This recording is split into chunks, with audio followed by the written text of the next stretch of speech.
Olá, seja bem-vindo aqui a mais um episódio do podcast Ninguém Te Conta Isso.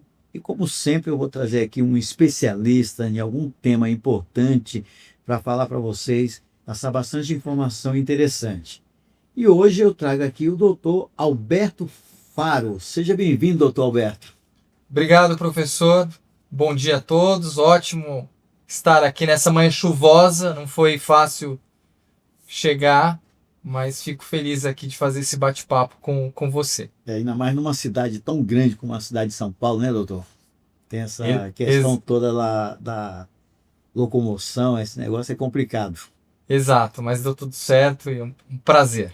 Bom, o doutor Alberto Faro é um sócio do escritório Machado Meia, um dos grandes escritórios aqui da cidade de São Paulo, do Brasil, e tem conexões aqui no Brasil, internacional, e o doutor também tem uma experiência, também uma formação inclusive internacional, e aqui no Brasil, pela Getúlio Vargas.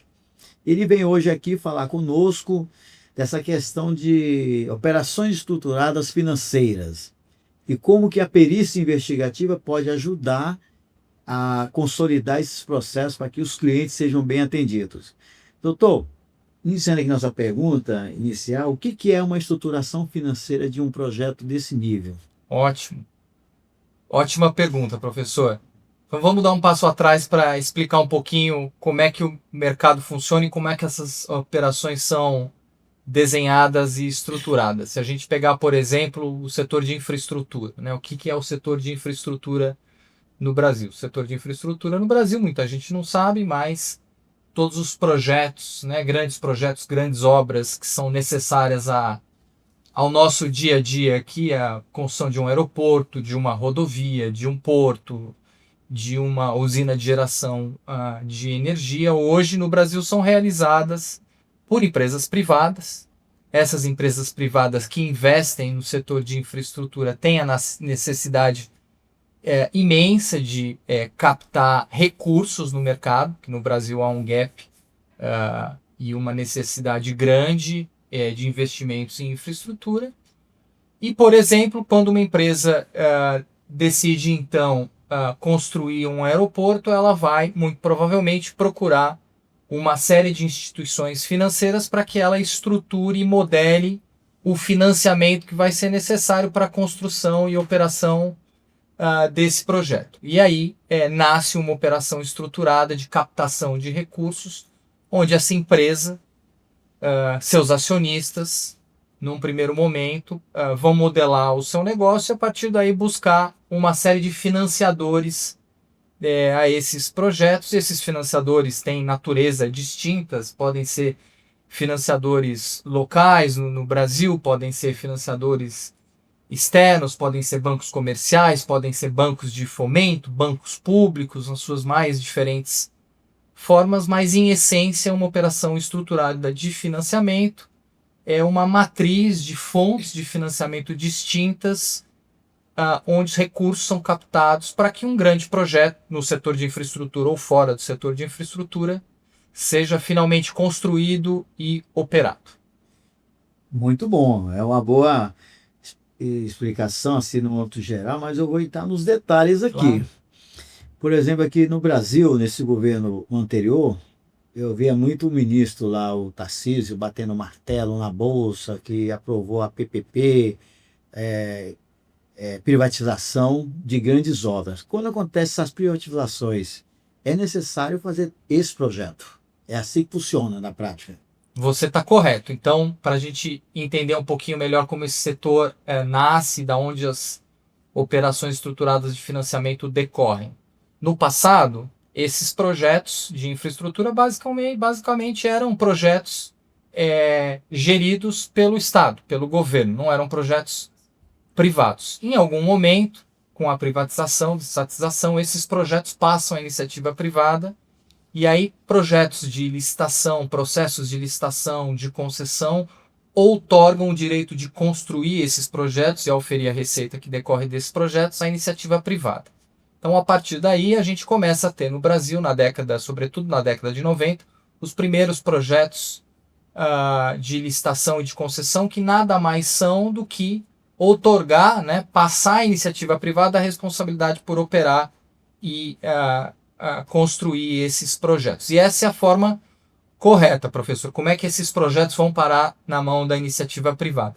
Existem processos de licitação, de concessão, que são processos competitivos, onde várias empresas se reúnem com propostas diferentes e no final do processo uma dessas empresas se sagra vencedora e adjudica o contrato. E aí você bem lembrou aqui formalmente dessa batida de martelo, que geralmente significa o fim do processo de licitação e a outorga de um projeto privado. Então é aí que nasce o projeto para o qual se vai buscar o financiamento. Que na verdade assim, seria assim do ponto de vista para o afegão médio entender, o de o Emílio lá, eu sempre comento o Emílio lá do programa do Punk, ele fala, vamos falar para o afegão médio aqui. Tá bem. Ele quis dizer o seguinte, o cidadão ele precisa de serviços, ele precisa de transporte bom, ele precisa de estrada boa, ele precisa de estrutura urbana, saneamento, todas essas obras. Perfeito. Então, o governo, normalmente, é que tem a concessão dos serviços públicos. Quer dizer, ele que teria que tomar conta disso. Só que, ao longo do tempo, ele percebe que tem que investir muito dinheiro, e nós não temos todo esse dinheiro para investir, para modernizar toda essa infraestrutura. Aí o governo vai buscar o quê? A iniciativa privada, assume isso para mim, eu te dou a concessão de fazer esse serviço. Foi o que aconteceu agora no caso da Sabesp. Exatamente. Que uma grande empresa de energia, a Equatorial, é a grande acionista da Sabesp. Ou seja, porque a Sabesp precisa fazer um monte de obras, um monte de investimento, trocar tubulação, trocar um monte universalização. Um monte de coisas para melhorar a vida do usuário final, que somos nós, consumidores. Só que o governo fala, eu não tenho esse dinheiro para investir. Então eu vou transferir essa responsabilidade para a iniciativa privada. Seria isso na prática. Exatamente isso, né? Nem todos os serviços públicos são prestados pela iniciativa privada, né? Mas a grande maioria dos serviços públicos hoje existentes no Brasil já são desenvolvidos pela iniciativa privada e por um grupo de empresas que participa desse processo de licitação. E é exatamente esse o processo, né? Geralmente, um processo de licitação ou de concessão que outorga esses projetos para a iniciativa privada, quando esses contratos de concessão são assinados, eles carregam uma obrigação muito material para essas empresas privadas de investimento, de CAPEX, de expansão dos serviços, de universalização desses serviços. Então, a contrapartida, via de regra, para a outorga dessas concessões, né, para a assinatura dos contratos de concessão, além da receita dos projetos, a contrapartida o governo, o poder concedente, espera um volume de investimento não mais adequado à ótica do poder público, que tem poucos recursos, mas à ótica da iniciativa privada, que tem uma capacidade maior de reunir capital. Então, via de regra, esses projetos de concessão também envolvem um grande volume de financiamentos que precisarão ser recebidos por essa entidade privada para fazer frente a esses custos de modernização, de expansão, Sim, de universalização. tem que colocar dinheiro na mesa. Exatamente. E alguém tem que assinar lá com um banco, com o financiador, com o investidor, a responsabilidade por esse contrato. O governo não tem esse dinheiro.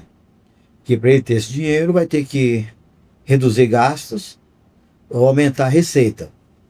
Eu falo assim, olha, é importante que as pessoas saibam que um governo só existe poucas formas de financiamento, se for pensar bem a verdade. Ou ele pega dinheiro emprestado no Banco Mundial, no FMI, já passamos por essa experiência, não gostamos muito, porque o que incomodava o FMI aqui no Brasil, Fundo Monetário Internacional, com as comissões que eles mandavam aqui, é que nem um BNDES. Ele fala assim, você disse que vai reduzir as despesas com isso ou com aquilo. Eu vim aqui checar se você reduziu mesmo. Você disse para mim que ia investir tantos bilhões em infraestrutura. Eu vim saber se você fez o investimento. E o que acontece? Isso incomodava os gestores brasileiros essas comissões do FMI, essas missões do FMI aqui no Brasil. Aí, quando o governo Lula assume o primeiro mandato, ele quita o FMI e não quis mais pegar dinheiro com o FMI. Mas aí, quais são as outras fontes de financiamento? Ou você aumenta imposto, que é uma medida totalmente popular. O gestor público, ele precisa do dinheiro, mas aumentar imposto nunca é uma coisa muito fácil de se aprovar na Câmara, o gestor tomar essa iniciativa. Ou ele vai buscar financiamento da iniciativa privada. No caso aqui do Brasil, tem uma outra alternativa que ninguém sabe, ninguém faz ideia, como é que se aumenta a dívida pública do Brasil. Que isso aí tudo tem a ver com o nosso papo aqui, porque ele vai mostrar que esse não é o caminho. Porque quando você precisa lá de dinheiro para pagar suas contas, suas dívidas, o governo, estou falando do governo, ele pode emitir um título da dívida pública. Ou seja, ele faz uma dívida e pega dinheiro com o banco privado, Itaú, com o Bradesco, com a própria Caixa, o Banco do Brasil, e põe esse dinheiro no caixa, para poder fazer frente aos investimentos que ele precisa fazer. Só que essa conta vai ficar para quem pagar, para o próximo presidente. Cada presidente que entra pega uma conta maior. Então é muito fácil, ó, eu preciso financiar o Bolsa Família, preciso construir mais universidade, preciso construir melhores estradas, e se o governo quer estar à frente de tudo isso, precisa ter dinheiro. E a alternativa que está se apresentando como melhor e mais viável é você fazer os leilões e as concessões públicas que a iniciativa privada assume, explora os serviços, por exemplo, pedágio. Ela explora a cobrança de pedágio. Os parques aqui em São Paulo já tem a cobrança lá de uso do parque. O consumidor acha meio ruim, mas é bom ter o parque limpinho, é bom ter a estrada asfaltada, é bom ter tudo funcionando, energia de primeira qualidade, só que tem um custo, né? E esse custo é onde que nascem os projetos de estruturação financeira para fazer isso tudo acontecer. Não sei se eu falei besteira aqui, doutor. O professor é um expert no mercado e setor de infraestrutura. É exatamente isso, né? O amadurecimento do setor foi acontecendo, né, a ponto da gente sair de um modelo totalmente estatal, onde os serviços eram prestados pelo Estado.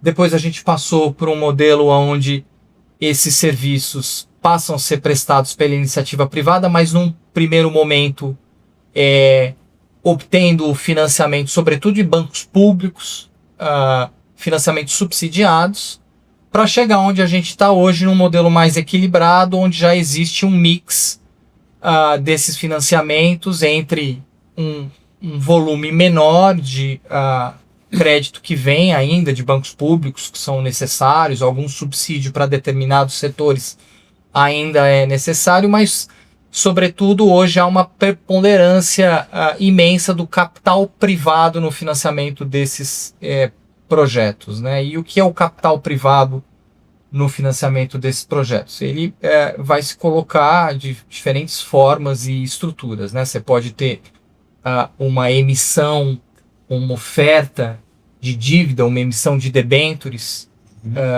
que nada mais é do que a companhia que precisa fazer esses investimentos lança papéis no mercado que são comprados por investidores, e essa é uma captação privada, não é uma captação pública subsidiada. Então, esse acesso é hoje muito praticado. Empresas no setor de infraestrutura se socorrem muito a esse mercado,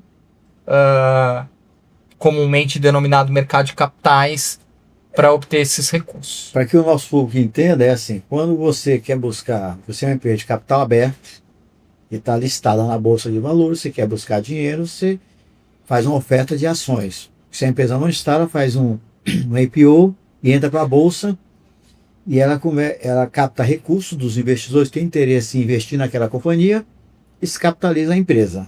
No caso da empresa que é capital também,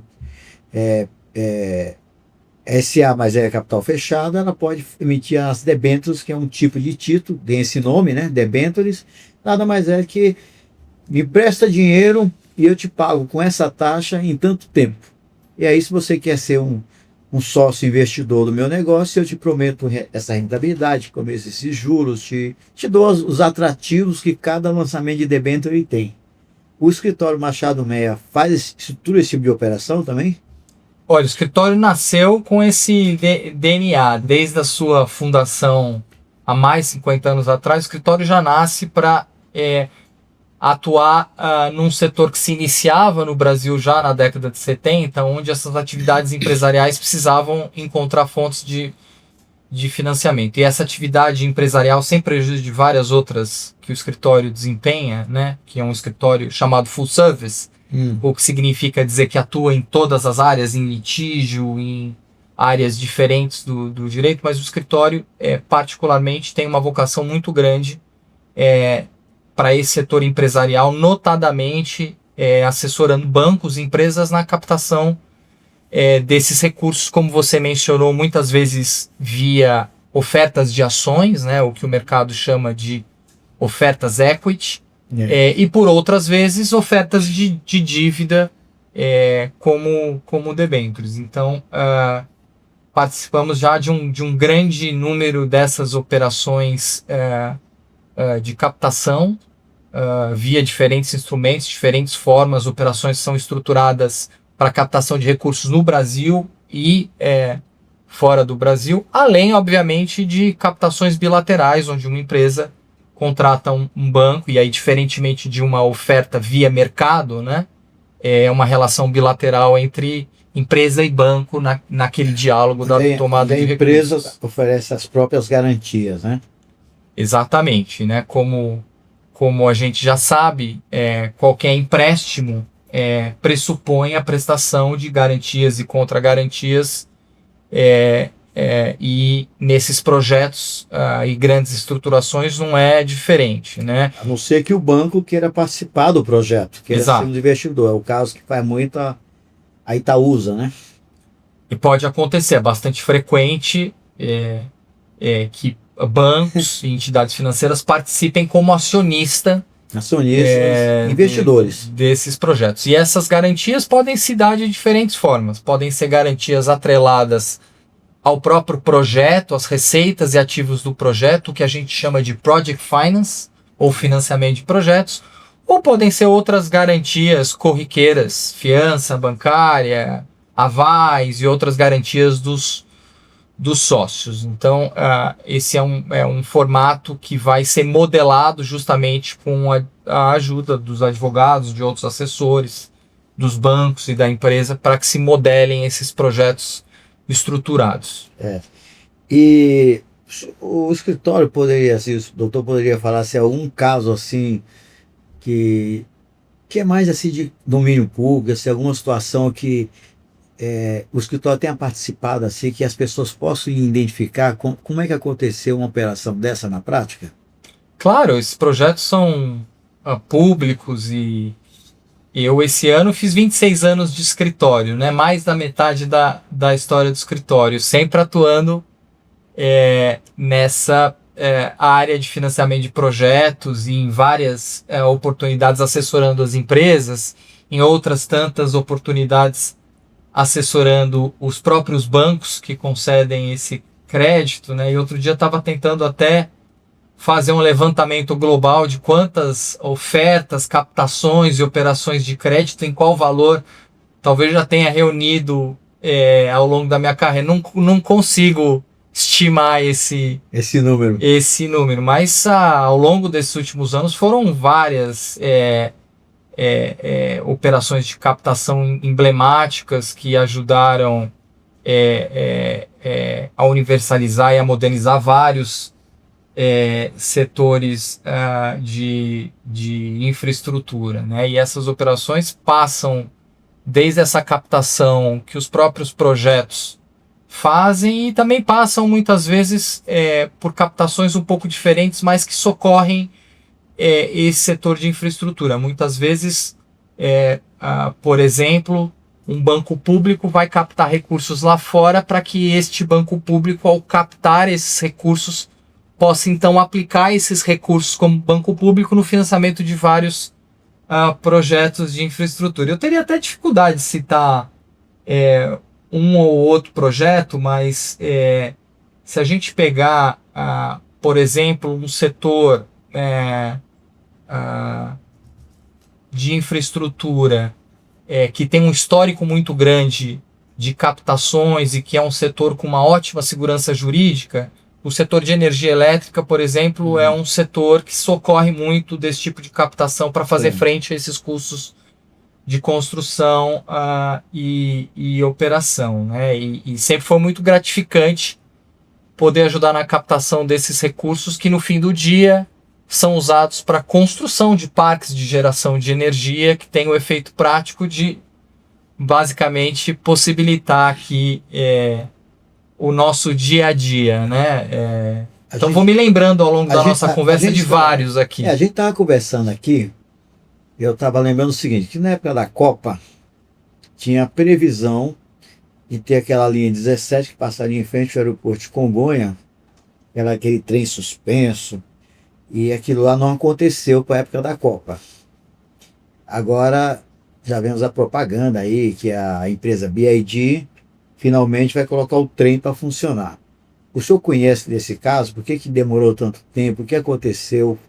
Tem questões judiciais aí, ou somente questão de captação de recursos? Como é que aconteceu esse projeto? Por que demorou mais de 14 anos, basicamente, para o projeto, para a gente ter agora a perspectiva, vai começar agora esse mês de março, né? Operar o trem. A previsão é essa. Claro, no geral, e acho que a gente vai falar disso um pouquinho mais tarde hoje, esses projetos de infraestrutura que têm uma relação com o poder concedente de concessão, de autorização, eles são complexos, né? Imagina, por exemplo, como muito desses projetos ficaram na época da pandemia, por exemplo. Vamos assumir uma rodovia que tenha como receita, né? Ou seja, uma rodovia já um contrato de concessão para a construção de uma rodovia já repassado à iniciativa privada que tivesse ou tinha como principal receita a cobrança de pedágio. Vem a pandemia, as pessoas simplesmente mudam todos os seus hábitos, deixam de sair na rua, deixam de viajar e simplesmente aquele projeto que se fiava naquela receita para cumprir suas obrigações de investimento, de construção, de operação, para de ter receita. O que eu estou querendo dizer com isso? Essas situações se aplicam a esse caso da linha 17 em vários outros casos.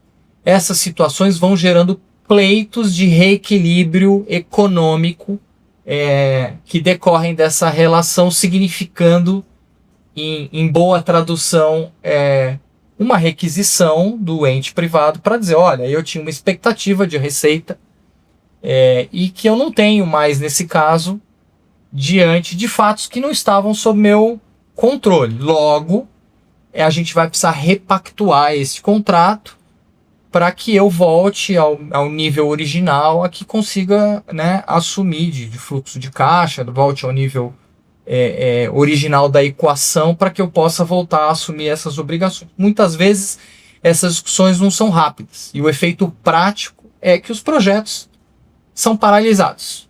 E agora nós estamos vendo aí a BYD com os carros elétricos na rua, os carros híbridos, mas a BYD também é desse setor de infraestrutura também, né?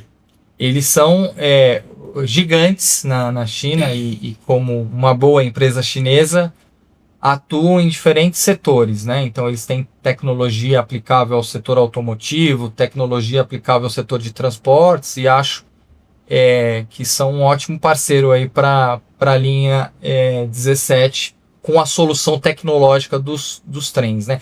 A linha 17, né, para não deixar de comentar, teve vários outros contornos complexos de suspensão, paralisação da obra, mas acho que a explicação importante para a gente fixar aqui esses projetos que envolvem a concessão, estruturação, modelagem de matrizes complexas de financiamento, também tem relação complexa com o poder público, muitas vezes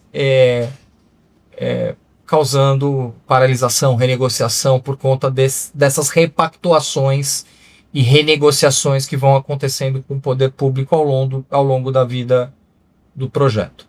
Pois é.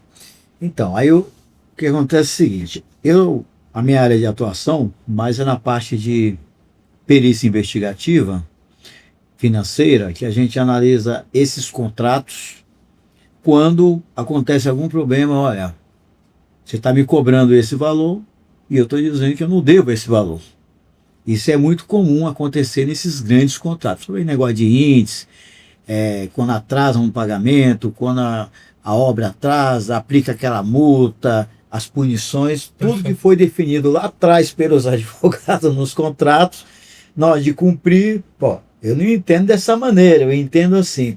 Existem muitas essas questões nos contratos de vocês ao longo da execução do contrato, essas discussões jurídicas, financeiras?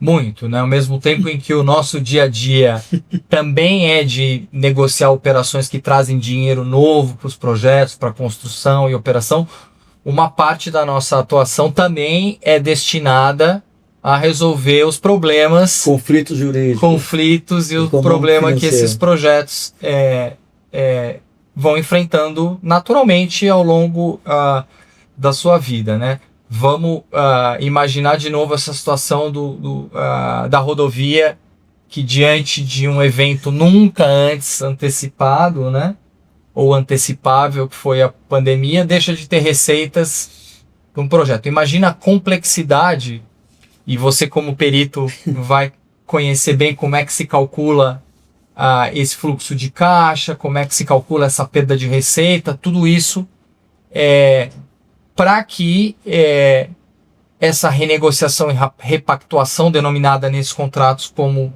muitas vezes reequilíbrio contratual, possa acontecer. São discussões muito complexas, são discussões que, via de regra, necessitam da atuação de peritos que conseguem traduzir melhor do que ninguém, melhor do que advogados, melhor do que auditores, exatamente quais são essas situações e fluxos e matemática desses projetos que levam à necessidade dessa repactuação, e muitas vezes essas negociações são longas, muitas vezes elas terminam em discussões judiciais, outras vezes em discussões administrativas, né?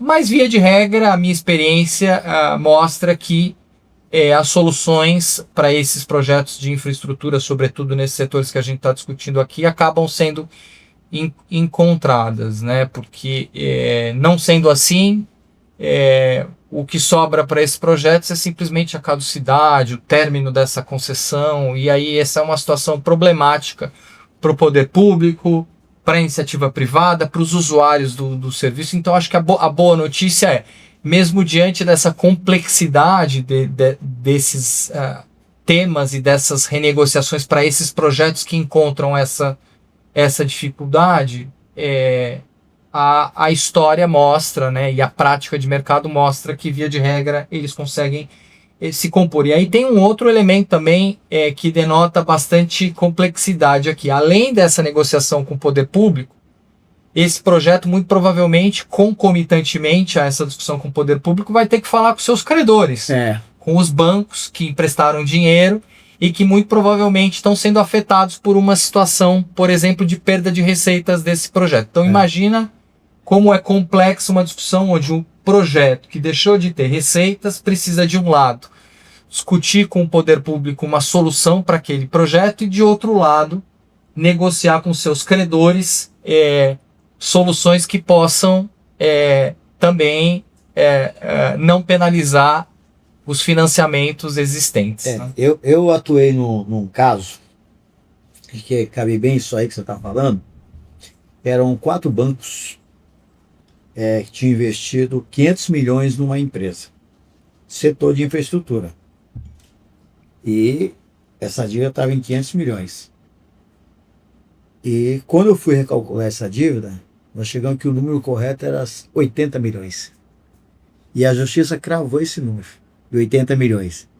Mas você vê o quanto que é importante você auditar essas dívidas. Porque elas vão sendo construídas, vão sendo formatadas.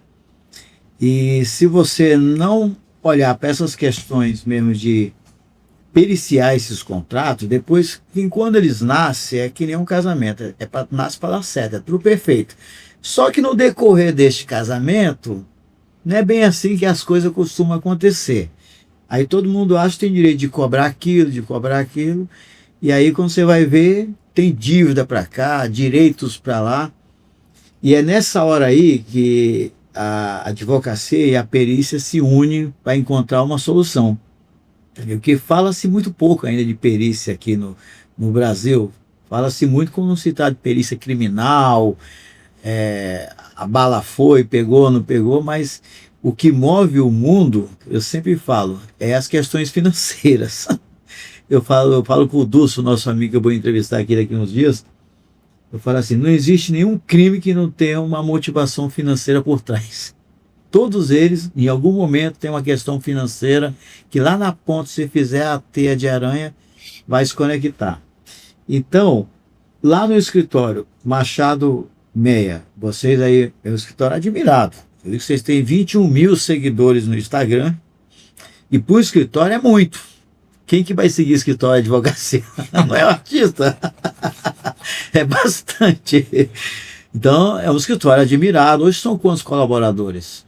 Hoje, entre advogados, sócios, estudantes de direito, time administrativo, o escritório conta com mais de 1.000 pessoas em sedes distintas, se consolidou como um dos principais escritórios brasileiros, né, gozando aí de uma reputação no mercado, com os clientes, com as contrapartes, e como é importante você ir construindo a sua história ao longo, nesse caso, do escritório, dos últimos mais 50 anos, né? Você vai colhendo o resultado de um trabalho consistente, de um trabalho, né, bem feito, de um trabalho diligente, e acho que essa é a função do escritório, atender melhor seus clientes, atender o mercado da melhor forma possível. Essa questão da perícia, ela é muito importante, e na minha cabeça ela tem sido cada vez mais compreendida, e eu encontro, né, clientes nessas grandes operações e projetos estruturados.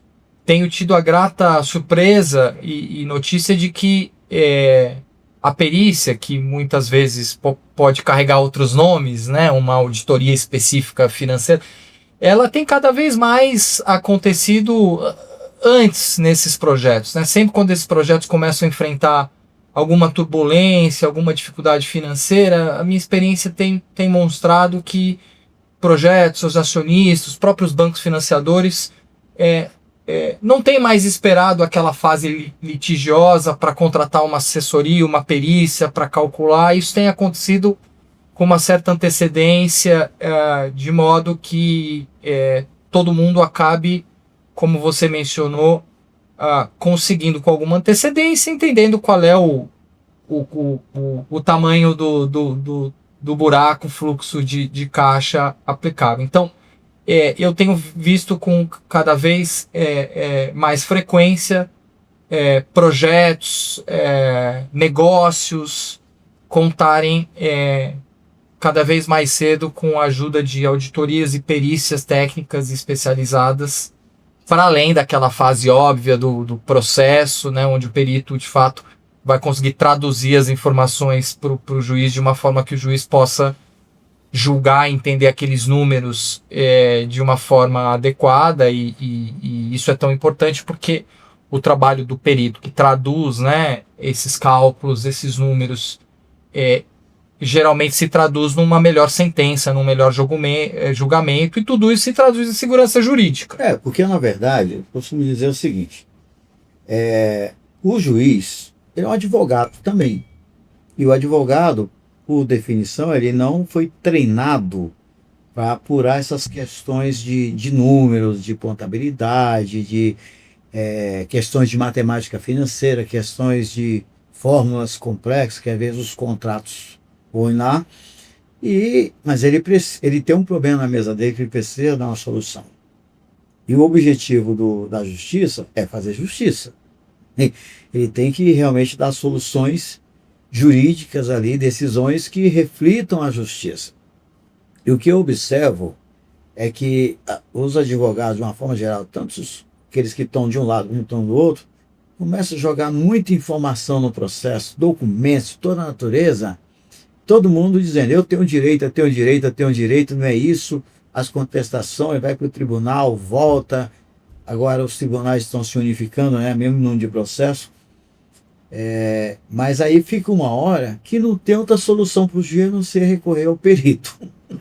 Tá bom, eu entendo que a demanda do requerente aqui é válida nisso, nisso, nisso. Mas quanto é que isso representa em números, em dinheiro? Aí o perito tem que agir nessa hora. Mas o que está acontecendo hoje, eu que sou presidente da Ordem dos Peritos Judiciais, é que os advogados estão optando por já iniciar suas demandas judiciais calçadas de laudos periciais. Já para mandar para o juiz, olha, excelência, está aqui no laudo, se a excelência achar que deve chamar um outro perito para confirmar, fique à vontade. Mas dentro da nossa tese, se ela ser validada, esse é o número que a gente quer e por essa prova pericial que aqui está. Isso tem acontecido bastante. Mas quando não, fica para o final mesmo, e no final os peritos são chamados para contestar valores, para mostrar provas novas, né? E hoje, doutor, o que está prevalecendo muito, está se tomando muita forma, é que os escritórios brasileiros estão se aproximando muito do modelo americano de advocacia. Isso eu acho bom no seguinte sentido, que a perícia passa a ser, nós chamamos de parte integrante do processo. É o que nós chamamos de perícia investigativa. Porque tudo, na verdade, é uma investigação. Você pegar um contrato é uma investigação. Você pegar um processo é investigar aquele processo. E dali tirar situações, números que vão, de uma certa forma, chegar a uma conclusão. Então, existe aí o provimento da OAB, o provimento 188, que fala de o advogado fazer sua própria investigação nos seus processos. E aí tem investigações empresariais, investigações societárias, investigações de fraude. Muita investigação de fraude hoje acontece, até para saber se algum sócio deixou de descumprir alguma cláusula contratual, concorrência desleal. Essa semana passada eu entrevistei aqui o advogado João Raposo, muito com essas questões de concorrência desleal. Então são inúmeras questões que hoje a perícia anda junto com o escritório de advocacia. E eu fico muito contente de saber que o escritório do tamanho do Machado Meia entende dessa forma. Isso aí para mim me deixou bem contente, porque é um escritório de referência para o mercado.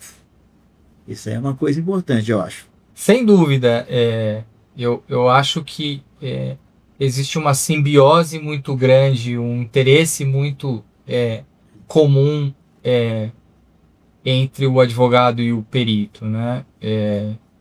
Sobretudo, e sendo o principal deles, obviamente, conseguir um bom resultado para os seus clientes, né? E nada mais significativo de um bom resultado do que um trabalho técnico, né? Acho que os tribunais superiores, inclusive, já se manifestaram no sentido de que em contratos bancários, né, a preponderância da prova técnica é fundamental, né, para que muitas vezes cálculos complexos de juros e de multas consigam ser traduzidos aqui ao judiciário, né? Então, sem dúvida, há um interesse bastante comum. E, de fato, eu acho que uma boa preparação desses casos, e muitas vezes o escritório, de uma forma proativa, para esse caso, indica a necessidade de uma perícia, de uma auditoria financeira nas formas, em bases próximas de uma perícia e em fases anteriores aos próprios litígios, a discussões, indica peritos e envolve profissionais que vão conseguir, numa fase anterior, já ter um diagnóstico conjunto do que vai ser melhor para aquele negócio na discussão dentro de tribunais, numa negociação fora dos tribunais, com seus credores. Então, sem dúvida, esse tipo de informação técnica, para além do litígio, né, da fase processual, também ajuda e beneficia todo mundo nessas fases anteriores e que cada vez tem sido mais comuns, né? A nossa experiência mostra, puxa, quando um determinado projeto começa a enfrentar uma discussão, uma crise, a tendência é que esses profissionais já comecem a fazer um diagnóstico antes. Porque na verdade é assim, doutor, eu contava um pouco da minha experiência em alguns casos assim concretos. Já trabalhei em casos que a pessoa estava lá condenada a pagar R$ 1 milhão. Quando nós fomos fazer a perícia, descobrimos que ela tinha 600 mil para receber e não para pagar R$ 1 milhão. Isso já aconteceu e foi revertido isso aí, situações. Assim como eu já vi, trabalhei em casos aí, que eu fui nomeado por juízes, em que o prefeito estava para ser cassado por acusações e na nossa nomeação a juíza disse, eu quero saber isso. Nós provamos que aquilo não aconteceu. E foi o que salvou a vida daquele prefeito. Porque o juiz, se ele fez, tem que aplicar a lei. Mas se não fez, não tem que aplicar. E nessa hora, a perícia ela passa a ser um braço do jurídico. Um braço do jurídico. Então eu acho muito inteligente o advogado ou o escritório de advocacia que sabe utilizar da perícia. Porque ela, na verdade, vai retratar informações, fatos, que vai dizer para o cliente dela, olha, a nossa tese é essa, o número que vai dar é isso aqui, e nós vamos brigar por isso. Estamos juntos nessa briga? Ao cliente, estamos juntos, então vamos lá. É isso aqui que a gente vai. Mas sem os números financeiros batendo na mesa, não tem como a gente ter horizonte correto. Porque jogar isso tudo na responsabilidade do juiz, deixar para o juiz resolver o nosso problema, fica difícil. E se traduz em insegurança jurídica, pode gerar decisões inconsistentes que vão ser aplicadas de modo e com premissas incorretas, muitas vezes porque faltou a indicação de, né, ou de um advogado que tivesse uma capacidade de gerenciar melhor aquele caso, ou de um perito. E você mencionou, é bastante interessante esse ponto, né? Apesar do Brasil e dos Estados Unidos, por exemplo, terem sistemas jurídicos distintos, né? Eu vejo cada vez mais a gente caminhar em certas situações e soluções que foram bem aplicadas fora do Brasil. Eu tive a sorte de estudar e trabalhar um tempo nos Estados Unidos para perceber como o mercado americano, nesses temas de produção de prova, de auditorias e de perícias, é um mercado super desenvolvido, super consistente, né?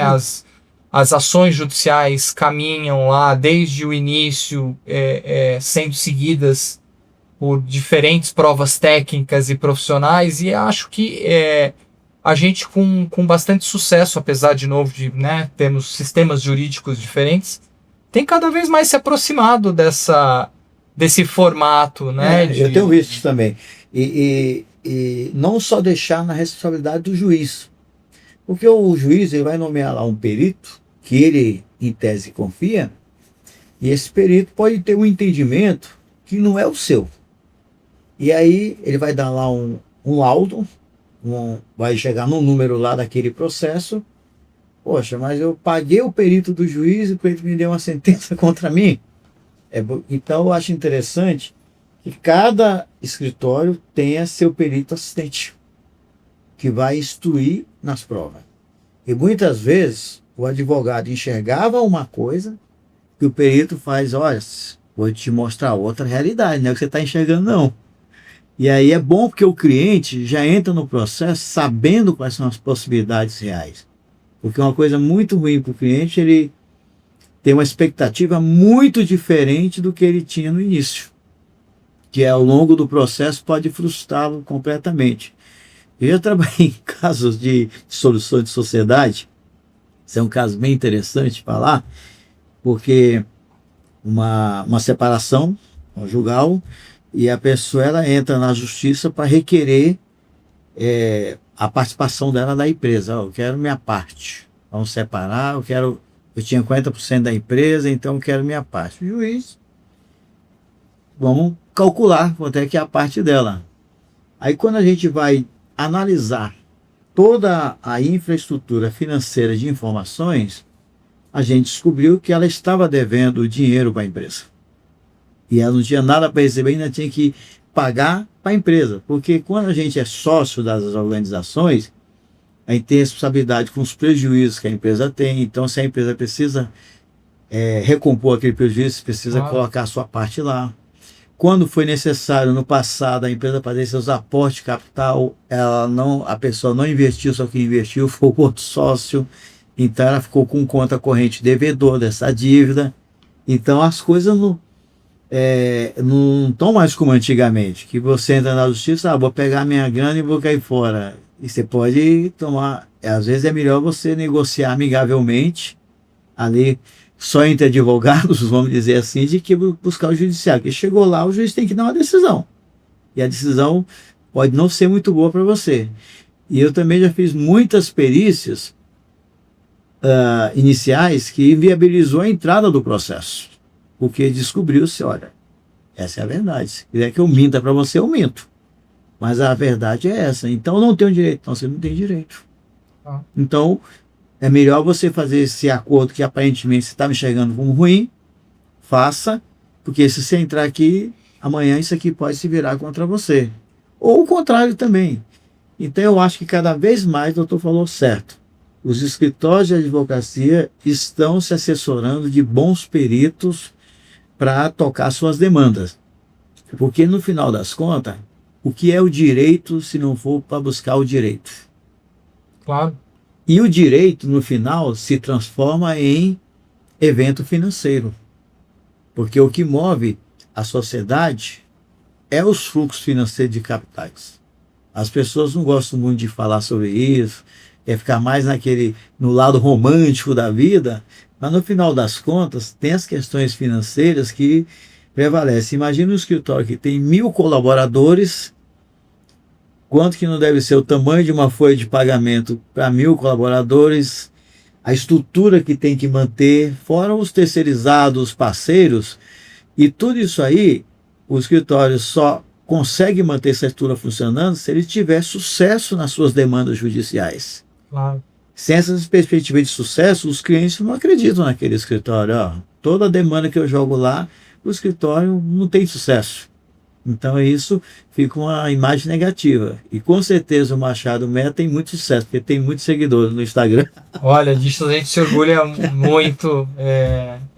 Eu sou suspeito, mas acho que o escritório certamente é um dos melhores escritórios, traduz na melhor assessoria jurídica, técnica possível, né? Mas você tocou num assunto interessante, né? Quer dizer, tudo que você falou agora, para mim, se traduz numa palavra que é estratégia. Né? Qual a sua estratégia? Qual a sua definição de estratégia? Né? Então é bastante comum que antes de propor um litígio ou uma demanda, que nós façamos no escritório um estudo preliminar, uma matriz de riscos, né? Justamente para conseguir ter uma opinião mais isenta, para entender quais são de fato as chances reais de êxito em uma determinada discussão, em uma determinada ação, em um determinado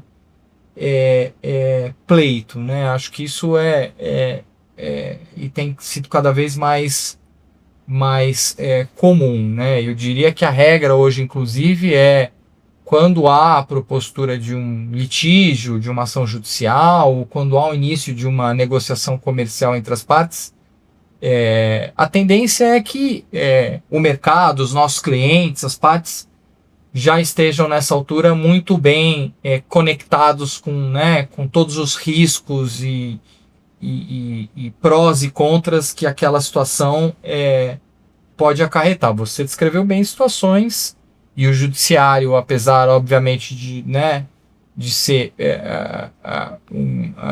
uma atividade desempenhada pelo juiz, né, de forma consistente, ao amparo das leis aplicáveis, você, quando inicia um processo judicial, não tem qualquer garantia de como vai ser aquela decisão. Então é importante que você, obviamente, esteja bem informado, né, sobre todos os riscos, ainda que como advogado você consiga, com a ajuda do perito, indicar aos seus clientes, olha, teoricamente o risco é esse, que se traduz monetariamente neste risco, mas o escritório entende que as chances de êxito, não obstante a existência desse risco, são chances de êxito boas.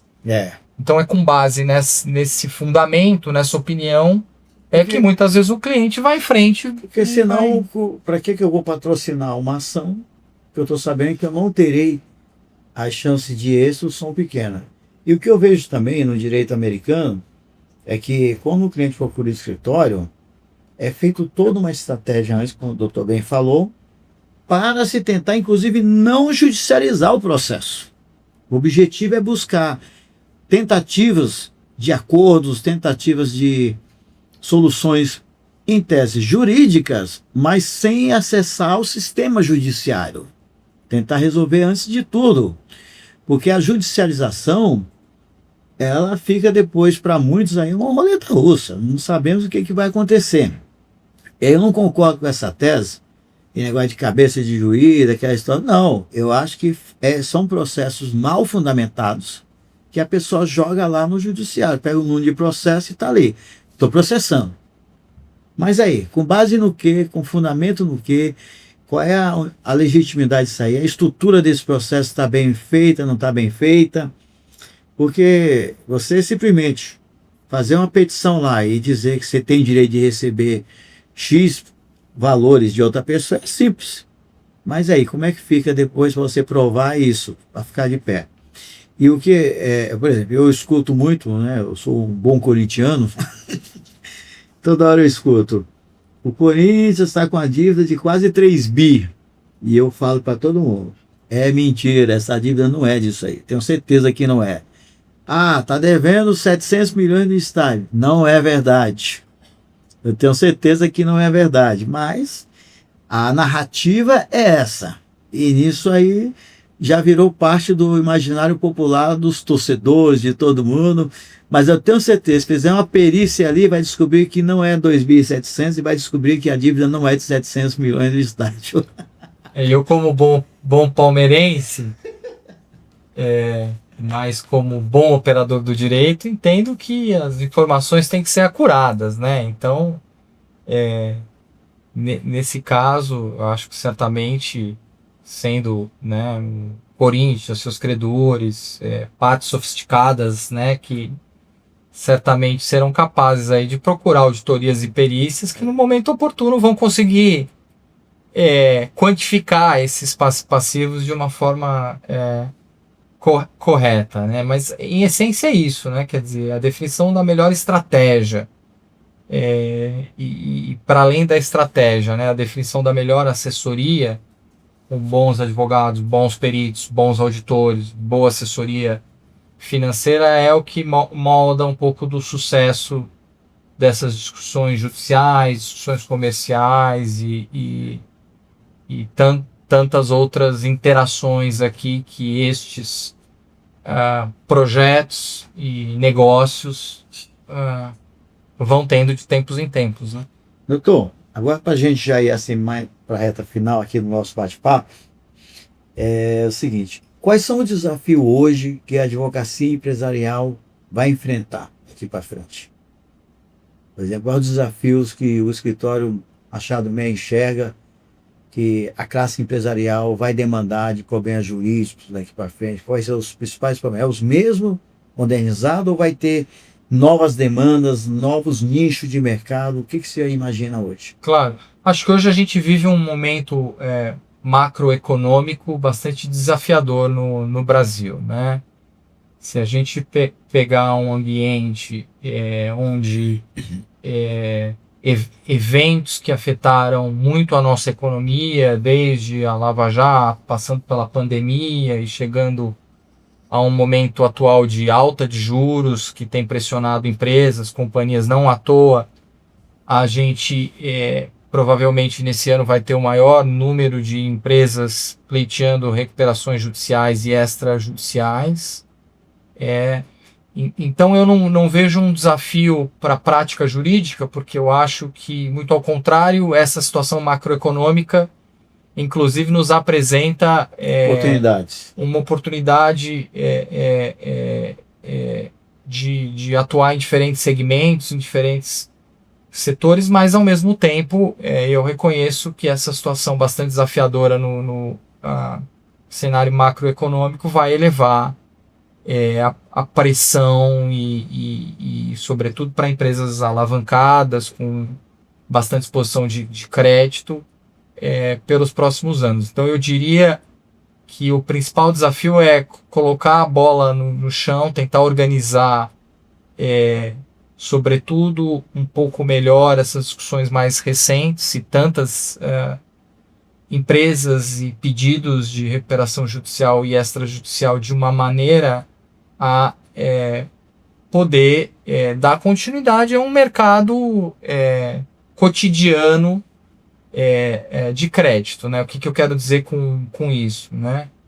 Na medida em que esse mau humor, né, gerado por esse tipo de pressão macroeconômica vai existindo, o crédito, ele, na mesma medida, vai diminuindo, né? Na medida em que você tem instituições financeiras que têm que lidar mais com inadimplementos, a tendência é que aquelas mesmas instituições financeiras passem a conceder menos crédito, menos empréstimo, e para aquelas empresas que ainda são passíveis da concessão de empréstimo créditos, praticar uma taxa de juros ainda maior do que a que vinha sendo praticada. Então, acho que o desafio é resolver bem essas questões, como aparentemente acho que o mercado está maduro para lidar com todos esses pedidos e situações de recuperação judicial e extrajudicial, para que a gente, como tradução disso, continue tendo um mercado de crédito no Brasil maduro o suficiente para passar por essa ondulação, por essa oscilação e logo depois continuar e voltar aqui a atender o mercado da forma mais ideal possível. Acho que a gente está no meio dessa discussão de ver como é que esses pleitos vão ser resolvidos para finalmente entender como é que isso vai impactar o mercado de concessão de crédito, o mercado de infraestrutura, o mercado não de infraestrutura, mas acho que é um momento importante e desafiador aí para o mercado brasileiro. Porque eu vejo assim, com o Instituto da Recuperação Judicial, e agora a gente está vendo muito mais da extrajudicial, como sendo assim algo comum as empresas buscarem por esse caminho. Não é mais assim aquela mácula, aquela situação em que você ficava manchado.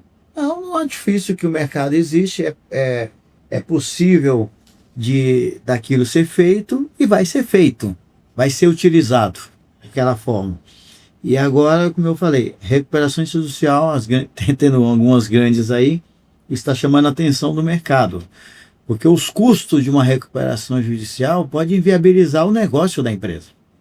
Você tem que pagar o administrador judicial, você tem que pagar o advogado que opera do devedor, você tem que contratar consultoria interna, você tem toda a briga judicial que os credores vão ter com o devedor. Então você tem todas essas questões para administrar. E além disso aí, você ainda vai ter que se recolocar no mercado, reconquistar a confiança do consumidor, do seu cliente, né, final, porque uma vez que você está em recuperação judicial, você está com a sua saúde financeira, pelo menos por aquele momento, abalada. Então você recuperar essa confiança do consumidor, seja o cliente empresarial, B2B ou B2C, é um negócio que demora.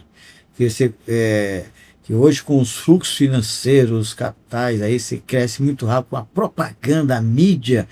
Às vezes tem empresa que tem 2, 3 anos de mercado e dá a impressão que você conhece a empresa há 20 anos. Quando na verdade ela não tem estrutura sólida de empresa nenhuma e o cidadão investe muito nisso aí.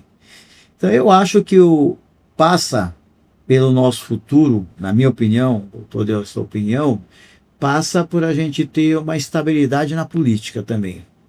A gente ter o governo que entre para governar e fala assim, olha, é isso que eu vou fazer, esse é meu plano e eu vou exatamente executar o plano que eu disse que iria fazer.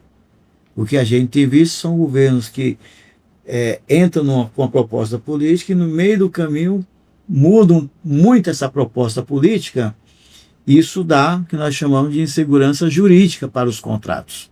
Você veja o caso da linha 17 do metrô aqui de São Paulo. Era para ter sido inaugurado para a Copa do Mundo. Nós estamos agora em 2026 e parece que esse ano um trecho dessa obra ficou concluído e vai funcionar. Olha quanto tempo essa situação. Não há mácula jurídica, não há negativismo e não há pecado numa empresa, num empresário pedir a uma recuperação judicial ou extrajudicial, né? São opções válidas, jurídicas. É claro que, diferentemente de outras jurisdições, né, nos Estados Unidos é muito comum que a maioria ou um grande número de empresas que se socorrem de processos semelhantes lá deixem isso no passado, se recuperem, voltem a operar, né? Acho que... Porque a recuperação judicial é bem curta, né? o Chapter 11, né? Aqui demora 2 anos e meio no mínimo. Aqui a gente vai chegar lá, acho que a gente está caminhando, né, por uma educação, por uma maturidade onde o objetivo é esse, mas não há mácula, não há pecado nenhum em socorrer desses remédios. De fato, são processos longos, são processos burocráticos,